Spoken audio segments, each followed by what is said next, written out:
ایک سوال یہ بھی ہوتا ہے کہ کیا عرفہ کا روزہ ہر ملک والے اپنے ملک کی تاریخ کے مطابق رکھیں یا سعودی عرب کی تاریخ کے مطابق رکھیں؟ بہت سے لوگوں نے یہ شور مچانا شروع کر دیا ہے کہ بھئی ہر ملک والوں کو چاہیے کہ سعودی عرب کی تاریخ کے مطابق عرفہ کے دن کا روزہ رکھیں۔ الحمدللہ رب العالمین والصلاة والسلام علی سید الانبیاء والمرسلین، اما بعد۔ ترمذی شریف، مسلم شریف، ابو داؤد شریف اور ابن ماجہ کی روایت ہے عن نبی قتادہ رضی اللہ عنہ ان النبی صلی اللہ علیہ وسلم قال صیام یوم عرفہ انی احتسب علی اللہ ان یکفر السنة التي قبلہ والسنة التي بعدہ۔ حضرت ابو قتادہ رضی اللہ تعالی عنہ سے روایت ہے، پیغمبر صلی اللہ علیہ وسلم نے ارشاد فرمایا کہ جو مسلمان عرفہ کے دن کا روزہ رکھتا ہے، اللہ تعالیٰ اس کے ایک سال کے پہلے گناہ معاف فرما دیتے ہیں اور ایک سال کے بعد کے گناہ بھی معاف فرما دیتے ہیں۔ اکثر مفسرین کرام کے نزدیک یہ اختلاف ہو گیا کہ کیا ذوالحجہ کے پہلے 10 دن افضل ہیں، زیادہ فضیلت والے ہیں، یا رمضان مبارک کے آخری 10 دن افضل ہیں، زیادہ فضیلت والے ہیں؟ امام ابن تیمیہ رحمۃ اللہ علیہ نے فرمایا کہ ذوالحجہ کے پہلے 10 دن رمضان مبارک کے آخری 10 دنوں سے افضل ہیں، کیونکہ ان 10 دنوں کے اندر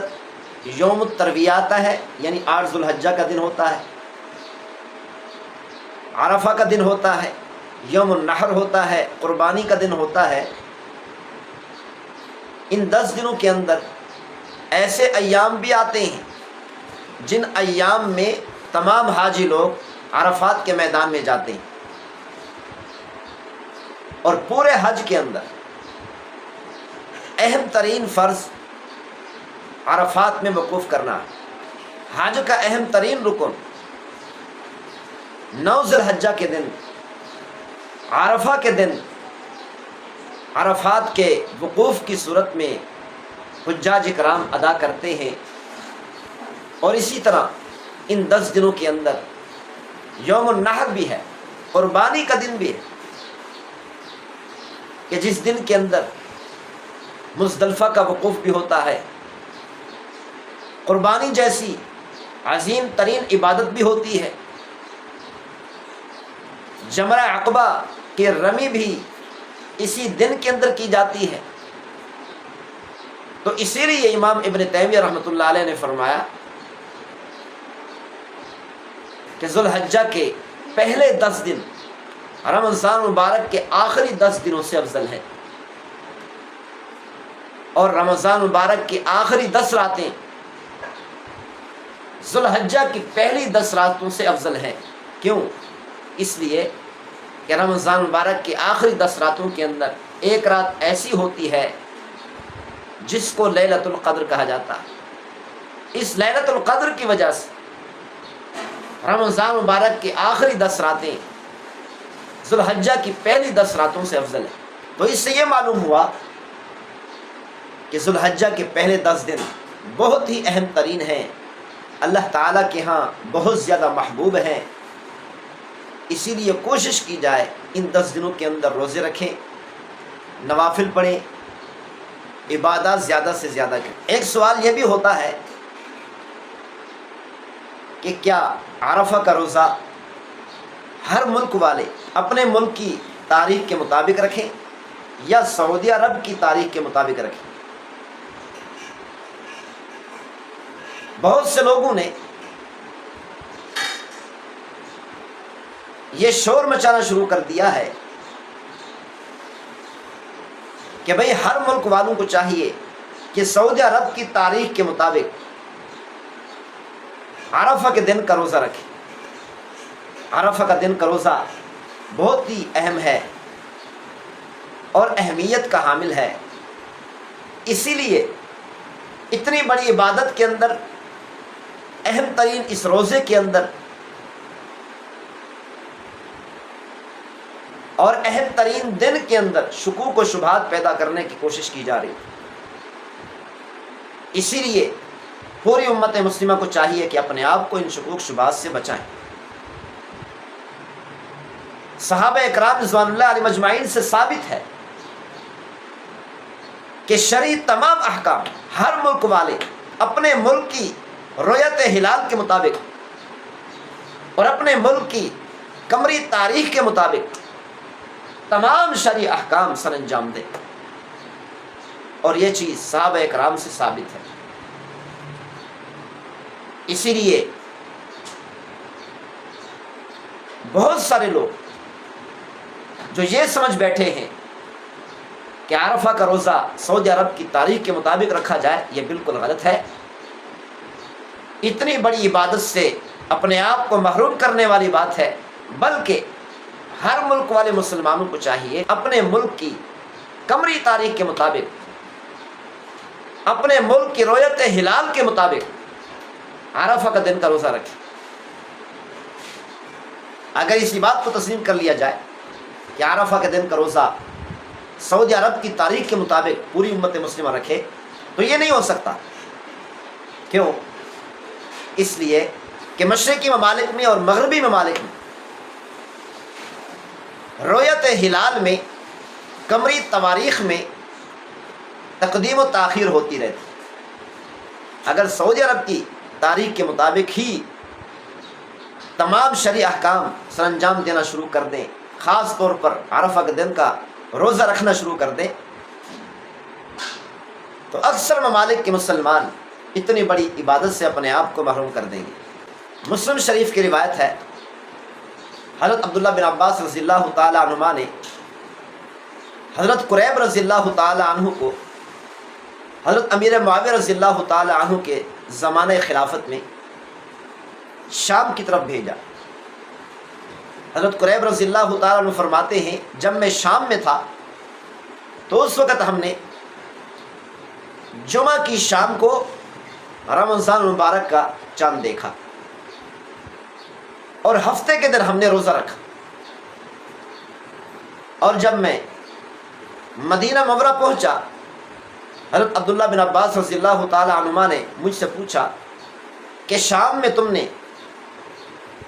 رمضان المبارک کا چاند کون سے دن میں دیکھا تھا؟ حضرت قریب رضی اللہ تعالی نے فرمایا، ہم نے جمعہ کی شام کو دیکھا تھا اور ہفتے کے دن ہم نے روزہ رکھا۔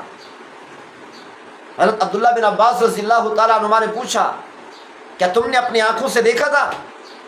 حضرت قریب رضی اللہ تعالیٰ نے فرمایا، جی ہاں، میں نے بھی دیکھا تھا اور میرے ساتھ اور بھی بہت سے مسلمانوں نے دیکھا تھا، اسی لیے ہم نے ہفتے کے دن روزہ رکھا۔ حضرت عبداللہ بن عباس رضی اللہ تعالیٰ عنہما نے فرمایا، ہم نے مدینہ منورہ کے اندر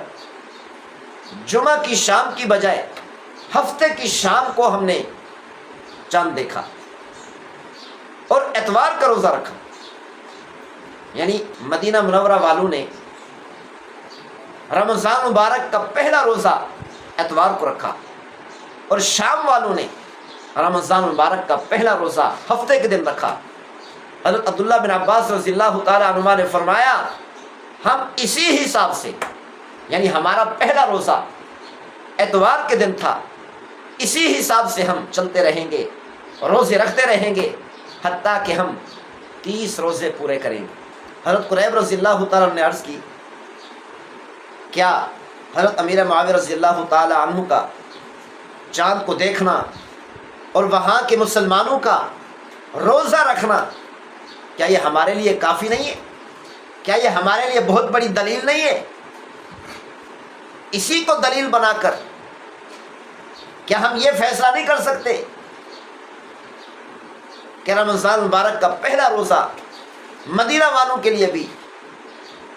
ہفتہ کا روزہ ہے اور ہم سے ایک روزہ قضا ہو گیا، لہٰذا اس روزے کی قضا بعد میں کی جائے، اور ہم اپنے روزے شام والوں کے مطابق شمار کریں۔ اور جس دن شام والے حضرت امیر معاویہ رضی اللہ تعالیٰ عنہ اور دوسرے شام کے مسلمان عید کریں، اسی دن مدینہ والے بھی عید کریں۔ حضرت عبداللہ بن عباس رضی اللہ تعالیٰ عنہ نے فرمایا یہ نہیں ہو سکتا، کیونکہ ہمیں پیغمبر صلی اللہ علیہ وسلم نے اسی طرح حکم فرمایا تھا، اپنے ہی شہر کی قمری تاریخ کے مطابق شرعی احکام بجا لائے۔ تو اس سے یہ ثابت ہوتا ہے کہ قمری تاریخ کے اندر تقدیم و تاخیر ہو سکتی ہے۔ حالانکہ ملک شام اور مدینہ منورہ یہ پورا ایک ملک شمار ہوتا تھا، جس ملک پر حضرت امیر معاویہ رضی اللہ تعالی عنہ حکومت کیا کرتے تھے۔ ایک ملک کے اندر اگر قمری تاریخ میں تقدیم و تاخیر ہو سکتی ہے تو کئی ممالک میں کیوں نہیں ہو سکتی؟ تو اسی لیے ہر ملک والوں کو چاہیے اپنے ہی ملک کی تاریخ کے مطابق اور اپنے ہی ملک کی رویت ہلال کے مطابق عرفہ کا روزہ رکھیں اور تمام شرعی احکام بجا لائیں۔ کہ کیا حجاج کرام جو عرفات کے میدان میں وقوف کرتے ہیں روزہ رکھ کر وقوف کرے؟ کیا ان کے لیے روزہ رکھنا جائز ہے یا نہیں؟ عید کرنے والے صحابی رضی اللہ عنہ فرماتے ہیں ہمیں معلوم ہو گیا کہ عرفہ کے دن میں پیغمبر صلی اللہ علیہ وسلم نے روزہ نہیں رکھا، کہ ہر فرض نماز کے بعد 3 مرتبہ یہ تکبیرات کہنا واجب ہے۔ ابو داؤد شریف کی روایت ہے، حضرت عبداللہ بن قرط رضی اللہ تعالیٰ عنہ فرماتے ہیں کہ نبی اکرم صلی اللہ علیہ وسلم نے ارشاد فرمایا ان اعظم الایام عند اللہ یوم النحر، کہ پورے سال کے اندر سب سے زیادہ فضیلت والا دن قربانی کا دن ہے، یعنی 10 ذو الحجہ۔ ثم یوم القر وهو الذی یلیہ، فرمایا 10 ذو الحجہ کے بعد جو اس کے بعد والا دن ہے یعنی 11 ذو الحجہ کا دن، یہ زیادہ فضیلت والا ہے۔ سب سے زیادہ فضیلت والا 10 ذو الحجہ ہے، اور دوسرے نمبر پر زیادہ فضیلت والا دن 11 ذو الحجہ ہے۔ ایک سوال یہ بھی ہوتا ہے کہ کیا حجاج کرام جو عرفات کے میدان میں وقوف کرتے ہیں روزہ رکھ کر وقوف کرے؟ کیا ان کے لیے روزہ رکھنا جائز ہے یا نہیں؟ علماء کرام نے فرمایا وہ حجاج کرام جو آسانی سے روزہ رکھ سکتے، مناسک حج ادا کرتے ہوئے روزہ رکھنے کے بعد کوئی پریشانی نہ ہو، کسی قسم کی سستی نہ ہو، کسی قسم کی کمزوری نہ ہو، صحیح طریقے سے مناسک حج ادا کر سکیں، حج کے احکام پورے کر سکیں، حج کے اعمال پورے کر سکیں، خاص طور پر وقوف عرفہ صحیح طریقے سے کر سکیں، تو علماء کرام نے فرمایا افضل یہ ہے کہ ایسے حجاج کرام عرفہ کا دن روزہ رکھیں۔ اور وہ حجاج کرام جن کو خدشہ ہو کہ روزہ رکھنے کی وجہ سے ہم میں کمزوری آ جائے گی، وقوف عرفہ ہمارے لیے مشکل ہو جائے گا، اور اسی طرح عرفہ کے دن میں جو حج کے اعمال ہیں ان اعمال میں کمزوری آ جائے گی، صحیح طریقے سے ادائیگی نہیں ہو سکے گی، تو علماء کرام نے فرمایا ایسے حجاج کرام کو چاہیے کہ یہ روزہ نہ رکھیں۔ ایسے حجاج کرام کے لیے روزہ نہ رکھنا افضل ہے۔ بخاری شریف اور مسلم شریف کی روایت ہے شک الناس یوم عرفہ فی صوم النبی صلی اللہ علیہ وسلم، صحابی رضی اللہ عنہ فرماتے ہیں کہ صحابہ اکرام نے، مسلمانوں نے عرفہ کا دن 9 ذی الحجہ کو پیغمبر صلی اللہ علیہ وسلم کے روزے میں شک کیا کہ معلوم نہیں پیغمبر صلی اللہ علیہ وسلم نے روزہ رکھا ہے یا نہیں، یعنی عرفہ کا دن کا روزہ رکھا یا نہیں رکھا۔ صحابہ اکرام نے جب شک کیا تو روایت کرنے والے صحابی فرماتے ہیں فبعثت الى النبی صلی اللہ علیہ وسلم بشراب فشربہ،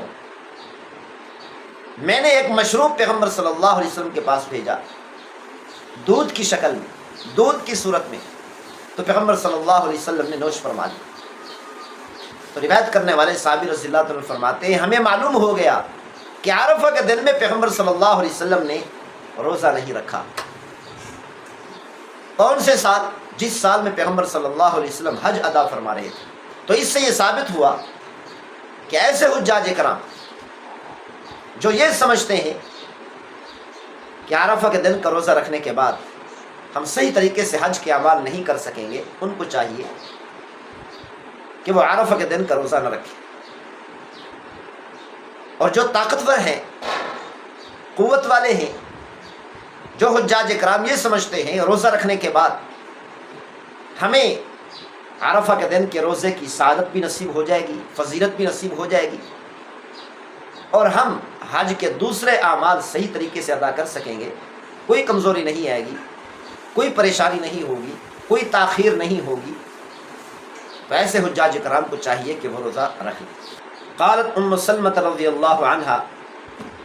ام سلمہ رضی اللہ تعالیٰ عنہ فرماتی ہیں پیغمبر صلی اللہ علیہ وسلم نے ارشاد فرمایا اذا دخلت العشر واراد احدکم ان یضحی، جب ذوالحجہ کے 10 دن داخل ہو جائیں، شروع ہو جائیں، ذوالحجہ کا چاند نظر آ جائے، اور تم میں سے جو قربانی کرنا چاہتا ہے فلا یمسن من شعرہ وبشرہ شیئا، کہ اس کو چاہیے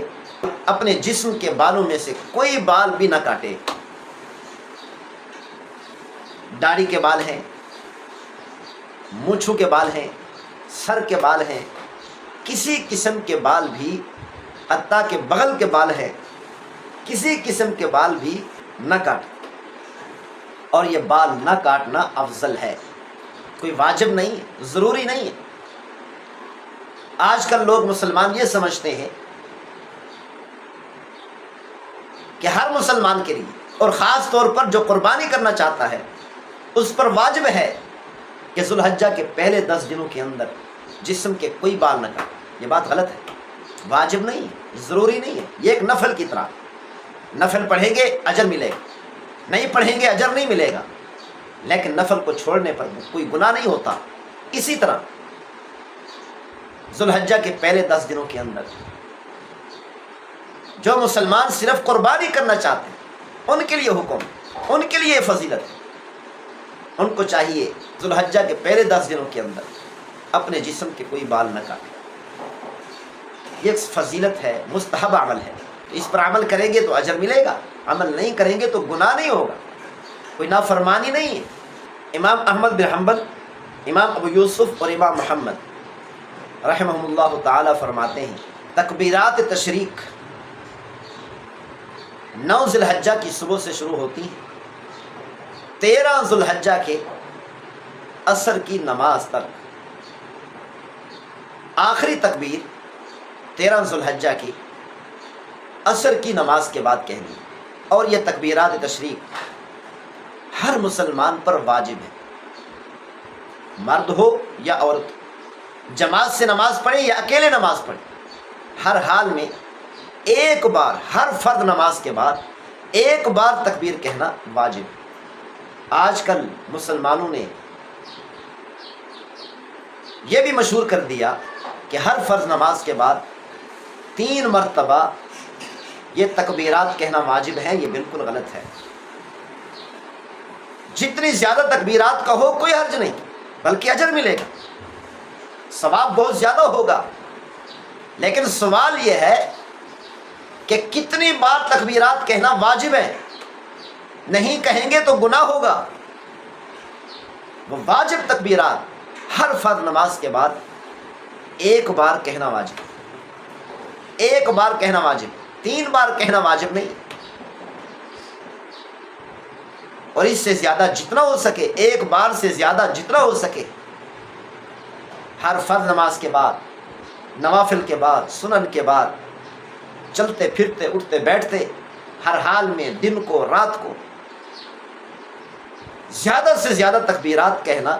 مستحب ہے، افضل ہے، اجر ملے گا بہت بڑا۔ ابن حجر رحمۃ اللہ علیہ، حضرت علی رضی اللہ تعالیٰ عنہ، عبداللہ بن مسعود رضی اللہ تعالیٰ عنہ، ان تمام حضرات سے ثابت ہے، مصنف بن ابی شیبہ میں ہے، قال عمر بن سعید، عمر بن سعید رحمۃ اللہ علیہ نے فرمایا کان علی بن ابی طالب رضی اللہ عنہ یکبر من صلاۃ الفجر یوم عرفۃ الی صلاۃ العصر من آخر ایام التشریق، کہ حضرت علی رضی اللہ تعالی عنہ 9 ذی الحجہ کے فجر کی نماز کے بعد سے لے کر ایام تشریق میں سے آخری دن یعنی 13 ذی الحجہ کے عصر کی نماز تک تکبیرات کہا کرتے۔ بیہقی شریف میں ہے ان ابن عباس رضی اللہ عنہ کان یکبر من غداة عرفۃ الی صلاۃ العصر من آخر ایام التشریق۔ عبداللہ بن عباس رضی اللہ تعالی عنہما کا عمل کیا تھا؟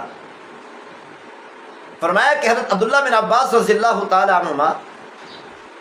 9 ذی الحجہ کے فجر کی نماز سے لے کر ایام تشریق میں سے آخری دن یعنی 13 ذی الحجہ کے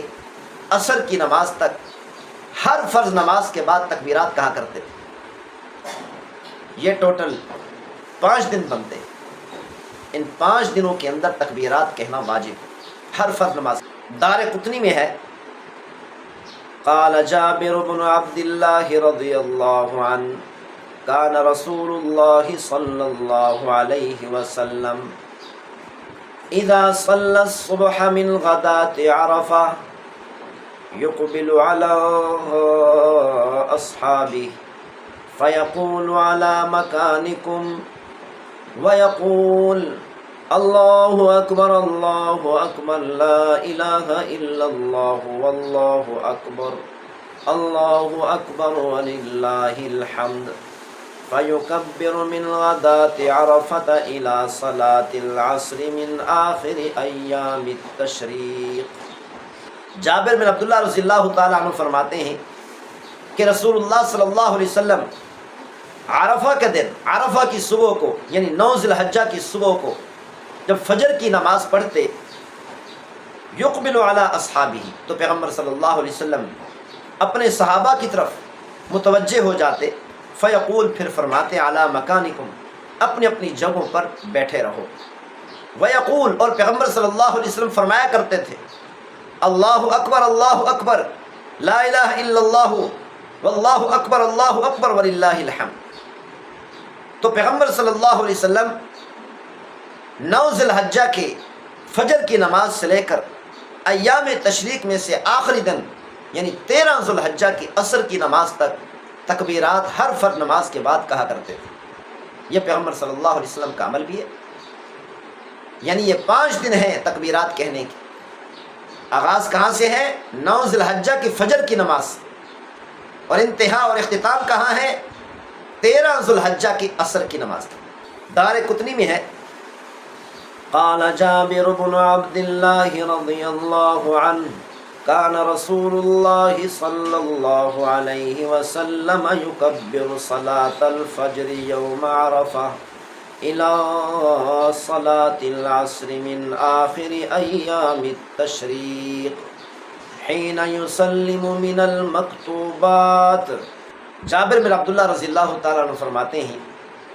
کہ رسول اللہ صلی اللہ علیہ وسلم عرفہ کا دن 9 ذی الحجہ کی فجر کی نماز جب پڑھاتے تھے تو پیغمبر صلی اللہ علیہ وسلم ہر فرض نماز کے بعد 9 ذی الحجہ کے فجر کی نماز سے لے کر 13 ذی الحجہ کی عصر کی نماز تک ہر فرض نماز کے بعد تکبیرات کہا کرتے، اور فرمایا کہ مستحب عمل یہ ہے کہ یہ تکبیرات ہر وقت کہنی چاہیے، صرف فرض نماز کے بعد نہیں۔ فرض نماز کے بعد ایک بار تکبیر کہنا تو واجب ہے، اور باقی اوقات میں زیادہ سے زیادہ تکبیرات کہنا افضل ہے۔ 9 ذی الحجہ کی فجر کی نماز سے لے کر 13 ذی الحجہ کی عصر کی نماز تک ہر وقت چلتے پھرتے اٹھتے بیٹھتے تکبیرات کہنی چاہیے، حتیٰ کہ اپنے بستر پر پہنچ کر بھی تکبیرات کہنی چاہیے۔ کان عمر رضی اللہ عنہ یکبر فی قبته بمنا فیسمعه اہل المسجد فیکبرون ویکبر اہل الاسواق حتی ترتج منا تکبیرا۔ حضرت عمر رضی اللہ تعالی عنہ اپنے ہی خیمے میں اونچی آواز سے تکبیرات کہا کرتے تھے، اور اپنی یہ تکبیرات دوسرے حجاج اکرام کو بھی سنایا کرتے تھے۔ تو جب حضرت عمر رضی اللہ تعالی عنہ کی تکبیرات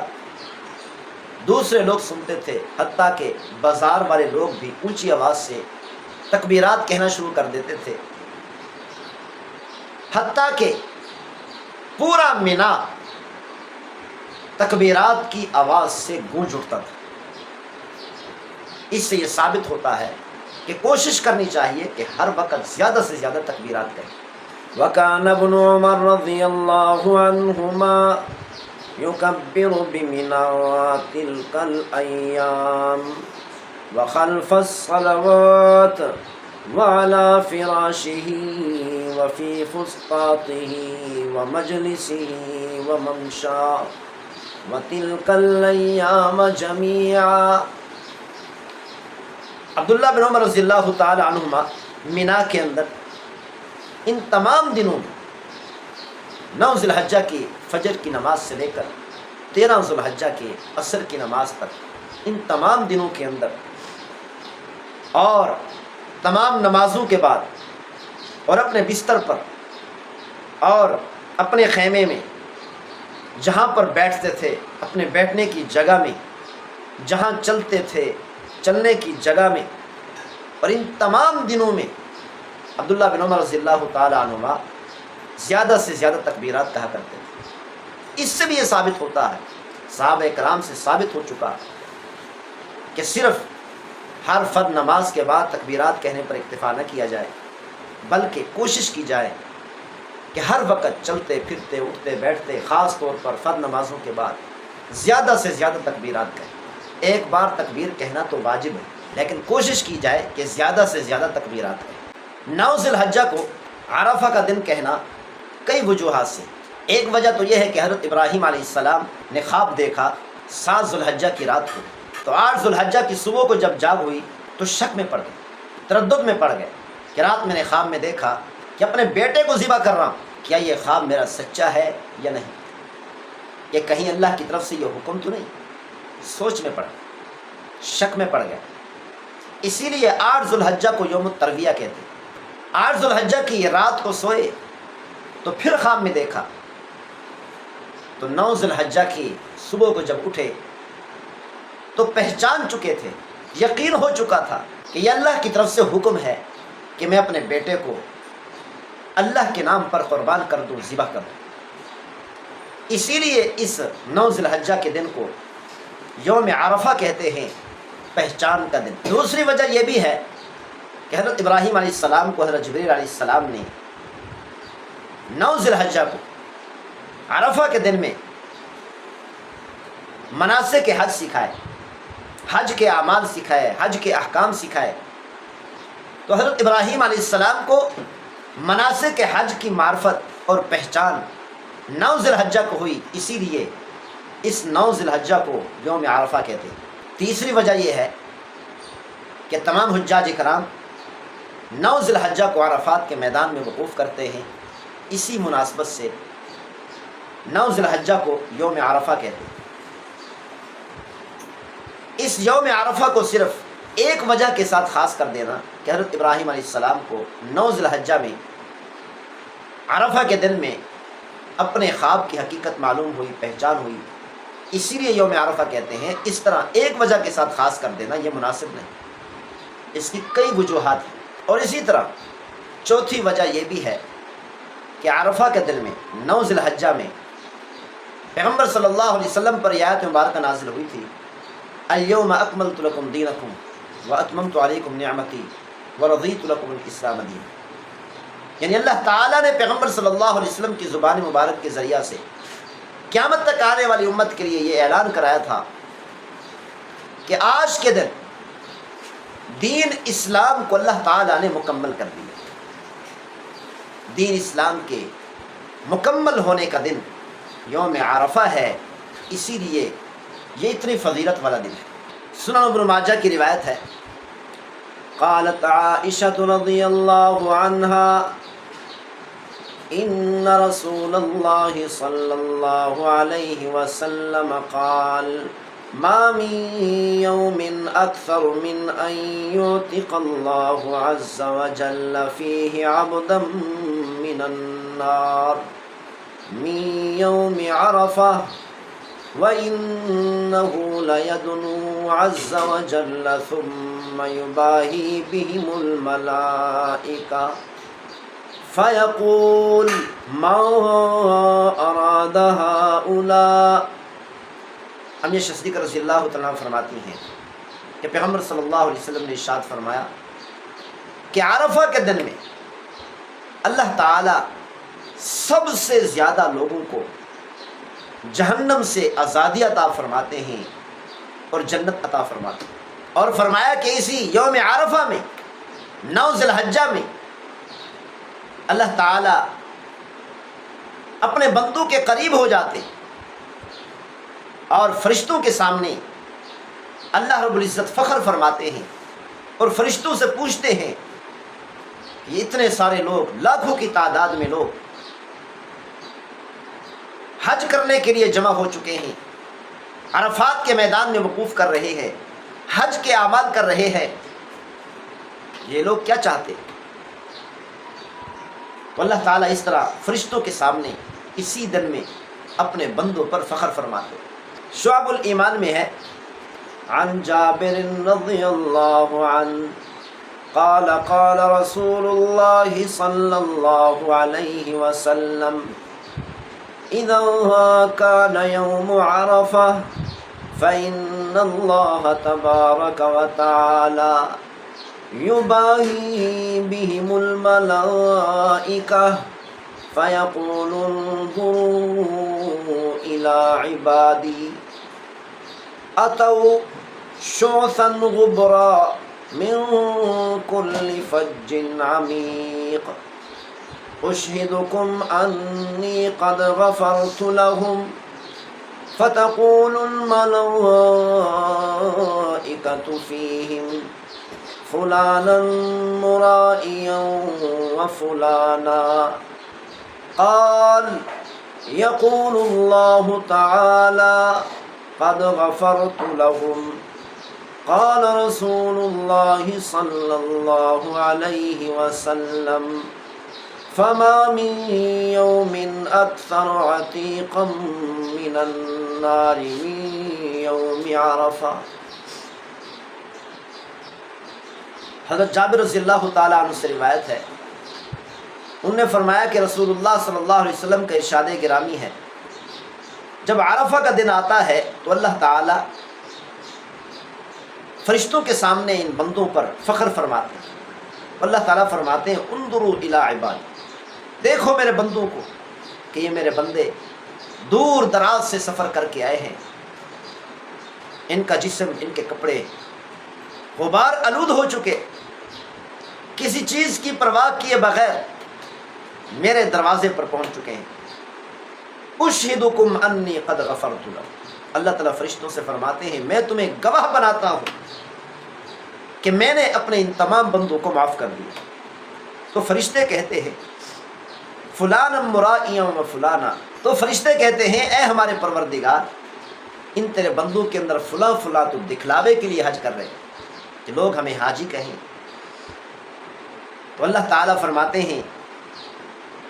قد غفرت لہم، تم گواہ ہو جاؤ میں نے ان تمام کے تمام بندوں کو معاف کر دیا۔ تو پیغمبر صلی اللہ علیہ وسلم نے ارشاد فرمایا کہ جتنے لوگوں کو اللہ تعالیٰ عرفہ کے دن میں جہنم سے آزادی عطا فرماتے ہیں، اس سے زیادہ کسی اور دن میں آزادی نہیں عطا فرماتے۔ یعنی پورے سال کے ایام میں سب سے زیادہ عرفہ کے دن میں اللہ تعالیٰ اپنے بندوں کو جہنم سے آزاد کر کے جنت میں داخلہ عنایت فرماتے ہیں۔ ترمذی شریف کی روایت ہے عن عمار بن ابی عمار قال قرأ ابن عباس رضی اللہ عنہ اليوم اکملت لکم دینکم واتممت علیکم نعمتی ورضیت لکم الاسلام دینا۔ عمار بن ابی عمار رضی اللہ تعالی عنہ سے روایت ہے کہ ایک مرتبہ عبداللہ بن عباس رضی اللہ تعالی عنہما نے یہ آیات مبارکہ پڑھی، الیوم اکملت لکم دینکم، اللہ تعالیٰ نے فرمایا آج کے دن میں نے تمہارے لیے تمہارے دین اسلام کو مکمل کر دیا، واتممت علیکم نعمتی، اور میں نے تمہارے لیے اپنی نعمت کو تمام کر دیا، ورضیت لکم الاسلام دینا، اور میں نے تمہارے لیے دین اسلام کو پسند کیا۔ وَعِندَهُ یہودی، حضرت عبداللہ بن عباس رضی اللہ تعالی عنہما کی مجلس میں ایک یہودی بیٹھا تھا، یہودی کہنے لگا لو انزلت هذه علینا لاتخذنا یومها عیدا، یہودی کہنے لگا اگر ایسی آیت مبارکہ ہمارے لیے نازل ہوتی تو جس دن کے اندر یہ آیت مبارکہ نازل ہوتی ہم اس دن کو اپنے لیے عید بنا لیتے۔ قال ابن عباس رضی اللہ عنہما، حضرت عبداللہ بن عباس رضی اللہ تعالی عنہما نے ارشاد فرمایا فَإِنَّهُ نَزَلَتْ فِي يَوْمِ عِيدَيْنِ فِي يَوْمِ جُمْعَةَ وَيَوْمِ عَرَفَةَ، عبداللہ بن عباس رضی اللہ تعالی عنہما نے ارشاد فرمایا یہ آیت مبارکہ دو عیدوں کے دنوں کے اندر نازل ہوئی ہے، ایک عید کا دن جمعہ کے دن تھا اور دوسرا عید کا دن عرفہ کا دن تھا۔ یعنی جب اللہ تعالیٰ نے یہ عظیم الشان آیت مبارکہ نازل فرمائی تو اس وقت اس دن جمعہ کا دن تھا اور عرفہ کا دن تھا۔ یعنی عبداللہ بن عباس رضی اللہ تعالیٰ عنہما نے یہ بتا دیا کہ عرفہ کا دن ہمارے لیے عید کا دن، اور ابن ماجہ کی روایت ہے اور اسی طرح نسائی شریف کی روایت ہے عن قتادہ رضی اللہ عنہ قال سمعت رسول اللہ صلی اللہ علیہ وسلم، حضرت قتادہ رضی اللہ تعالیٰ سے روایت ہے کہ وہ فرماتے ہیں میں نے رسول اللہ صلی اللہ علیہ وسلم کو فرماتے ہوئے سنا من صام یوم عرفہ، جس مسلمان نے بھی عرفہ کے دن میں روزہ رکھا غفر له سنۃ امامہ و سنۃ بعدہ، اللہ تعالیٰ 2 سال کے گناہ اس روزہ رکھنے والے کے معاف فرما دے، 1 سال پچھلا اور 1 سال اگلا، ان 2 سالوں کے گناہ اللہ تعالیٰ معاف فرما دیتے ہیں۔ جو سال گزر چکا، جو گناہ ہو چکے، اللہ تعالیٰ ان تمام گناہوں کو معاف فرما دیتے ہیں، اور آئندہ کے لیے 1 سال تک گویا کہ اللہ تعالیٰ وعدہ فرماتے ہیں کہ اگر تم سے کوتاہی ہو گئی، گناہ ہو گیا، آئندہ 1 سال تک میں تمہارے گناہوں کو معاف کرتا رہوں گا۔ اللہ تعالیٰ ہم سب کو عمل کرنے کی توفیق نصیب فرمائے۔ ما توفیقی الا باللہ۔ السلام علیکم ورحمۃ اللہ وبرکاتہ۔